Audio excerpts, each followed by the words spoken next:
Hello friends, வணக்கம். Welcome back to things new Tamil channel. இன்றைக்கி நம்ம என்ன டிஷ் பார்க்க போகிறோம் அப்படின்னா காளான் பெப்பர் ஃப்ரை பார்க்க போகிறோம். எப்படி பண்ணுறது அப்படின்னு வாங்க பார்க்கலாம். இப்போது அதுக்கு காளான் எடுத்து நல்லா க்ளீன் பண்ணி இந்த மாதிரி கட் பண்ணிக்கோங்க. உங்களுக்கு என்ன சைஸ் வேணுமோ அந்த சைஸில் கட் பண்ணி வச்சுக்கோங்க. தென் இது 2 பெரிய வெங்காயம் சின்ன சின்னதாக இருந்தது. தென் 2 தக்காளி நீங்கள் அதிகமாக போட்டுக்கலாம், கம்மியாகவும் போட்டுக்கலாம். அப்புறம் உப்பு தேவையான அளவு எடுத்துக்கோங்க. அது போக நம்ம இதை அரைக்கிறதுக்கு என்னென்ன தேவைப்படுது அப்படின்னா, ஒரு 1/2 டீஸ்பூன் கிட்ட சோம்பு எடுத்துக்கோங்க, 1/2 டீஸ்பூன் மிளகு எடுத்துக்கோங்க, அதே மாதிரி 1/2 டீஸ்பூன் சீரகம், கொஞ்சம் பட்டை, அப்புறம் ஒரு ஏலக்காய், ஒரு கிராம்பு இதெல்லாம் எடுத்துக்கோங்க. அப்புறம் 1/4 டீஸ்பூன் மஞ்சள் தூள், மிளகாய் தூள் தேவையான அளவு எடுத்துக்கோங்க. நான் ஒரு 1/2 டீஸ்பூனுக்கு மேலே எடுத்திருக்கேன். தாளிக்கிறதுக்கு நீங்கள் கடுகு தேவைப்படும், எண்ணெய் தேவைப்படும், இஞ்சி பூண்டு பேஸ்ட் கொஞ்சம் எடுத்துக்கோங்க. இப்போ நம்ம இந்த அரைக்கிறதுக்கு தேவையானதெல்லாம் வறுத்துடலாம். சீரகம், சோம்பு, மிளகு, பட்டை, ஏலக்காய், கிராம்பு எல்லாத்தையும் போட்டுருங்க. இதை லைட்டாக வறுத்துருங்க. இதை வறுத்து நம்ம அரைக்க போகிறோம். ஸோ இது நல்லா வறுத்ததுக்கப்புறம் தனியாக எடுத்து வச்சு அரைச்சிருங்க. ஆறுனதுக்கப்புறம் இப்போ இந்த பேனை சூடு பண்ணிவிட்டு கடுகு கொஞ்சம் போட்டுக்கோங்க. எண்ணெய் நல்லா காஞ்சதுக்கப்புறம் கடுகு கொஞ்சம் போட்டுக்கோங்க. கடுகு பொரிஞ்சதுக்கப்புறம் நம்ம வெட்டி வச்சுருக்க வெங்காயத்தை இதில் போட்டுடலாம். வெங்காயத்தை நல்லா பொன்னிறமாக வதக்கணும். இது இஞ்சி பூண்டு பேஸ்ட்டு நான் முன்னாடி சொல்லலை, அது ஒரு 1/4 டீஸ்பூன் கிட்ட எடுத்துக்கோங்க. இஞ்சி பூண்டு பேஸ்ட் போட்டுக்கோங்க. இது ஒரு வாசனைக்காக தான் நம்ம சேர்க்குறோம். ஸோ இஞ்சி பூண்டு பேஸ்ட் எல்லாம் நல்லா வதங்கணும். அந்த அளவுக்கு நீங்கள் வதக்கிக்கோங்க. கொஞ்சம் கருவேப்பிலை சேர்த்துக்கலாம். நல்லா வதக்கி விடுங்க.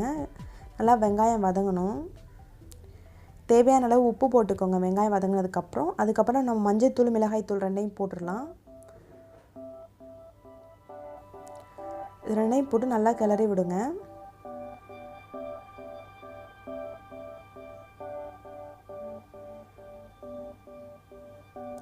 நல்லா அது மிக்ஸ் ஆனதுக்கப்புறம் நம்ம கட் பண்ணி வச்சுருக்க தக்காளி இதோட போட்டுடலாம். நீங்கள் தக்காளியை போட்டுட்டு மசாலா போடலாம், இல்லை இப்படியும் மசாலா போடலாம், நம்மளோட விருப்பம்தான். ஸோ இப்போ நம்ம தக்காளியை போட்டுடலாம். தக்காளி நல்லா வதங்கணும். இதுக்கு நம்ம தண்ணிலாம் எதுவும் ஆட் பண்ண போகிறதே கிடையாது. ஏன்னா காளானில் ஆல்ரெடி தண்ணி இருக்கும். நம்ம இதோட போடும்போது அந்த தண்ணியெல்லாம் வெளியில் தான் வற்றும். ஸோ தண்ணி எதுவுமே ஊற்றிடாதீங்க. ஸோ நல்லா தக்காளி நல்லா வதங்கணும். அந்த அளவுக்கு கிண்டி விட்டுட்டே இருங்க. பாருங்கள், தக்காளியில் இருக்க தண்ணியெல்லாம் இப்போ வெளியில் வந்துடுச்சு. இந்த ஸ்டேஜில் நம்ம இப்போ காளானை போட்டுடலாம். ஸோ காளான் நல்லா போட்டுட்டு கிளறி விடுங்க. நீங்கள் காளான் நல்லா வதங்கிட்டு அந்த தண்ணியெல்லாம் வெளியில் வந்ததுக்கப்புறம் உப்பு சரி பார்த்துட்டு உப்பு கூட கொஞ்சம் போட்டுக்கலாம். பாருங்கள், நல்லா கிளறி விடுங்க. பாருங்கள், தண்ணி வந்திருக்கு. தண்ணியே நான் ஊற்றலை, காளான்லேருந்து வந்த தண்ணி தான் அது. இதிலே அது வெந்துடும். இது ரொம்ப சீக்கிரம் வெந்துடும் காளான். ஸோ தண்ணி நம்ம ஊற்ற வேண்டிய அவசியமே கிடையாது.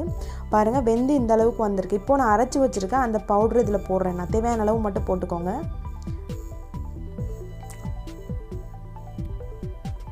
ஸோ அதை போட்டு நல்லா கிளறி விடுங்க.